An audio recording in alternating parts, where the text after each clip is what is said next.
একটি reality show এর মাধ্যমে গান গেয়ে সর্বমহলে পরিচিতি লাভ করেন সাবরিনা পড়শি। এরপর থেকে একে একে দর্শকদের উপহার দিয়েছেন অনেক সুপারহিট গান।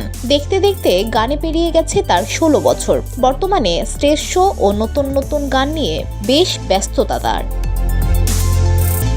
এদিকে গানের পাশাপাশি অভিনয়ও দেখা যায় পড়শিকে। কাজ করেছেন বেশ কিছু নাটকে। শুধু তাই নয়, শাকিব খানের সঙ্গে তাকে দেখা গিয়েছে বড় পর্দাতেও। সিনেমায় আবার কবে দেখা যাবে এমন প্রশ্নের জবাবে সম্প্রতি একটি গণমাধ্যমকে বলেন, সিনেমায় আমি অভিনয় করেছি বিষয়টি কিন্তু তা নয়। আমি আসলে শাকিব ভাইয়ের সঙ্গে একটা ছবিতে অতিথি চরিত্রে অভিনয় করেছিলাম। সেটাকে পুরোপুরি সিনেমায় অভিনয় বলা যাবে না। আমার কাছে সেটাকে মিউজিক ভিডিওতে অভিনয়ের মতোই লেগেছে। সিনেমায় আর কখনো অভিনয় করব না, কারণ সেখানে অভিনয় করতে অনেক দক্ষ হতে হয়, সঙ্গে লাগে প্যাশনও। আমার দুটির কোনোটিই তেমন নেই। আর একটা বিষয়, সিনেমা করতে অনেক সময় দরকার, সেটা 5-6 মাস বা 1 বছর। এত সময় আমি দিতে পারবো না। আমি যেহেতু গানের মানুষ, তাই গানেই বেশি থাকতে চাই। গেল বছর বিয়ের পিঁড়িতে বসেছেন এই সঙ্গীত শিল্পী। যুক্তরাষ্ট্র প্রবাসী নিলয়ের সঙ্গে তার বিয়ের আনুষ্ঠানিকতা সম্পন্ন হয়েছে।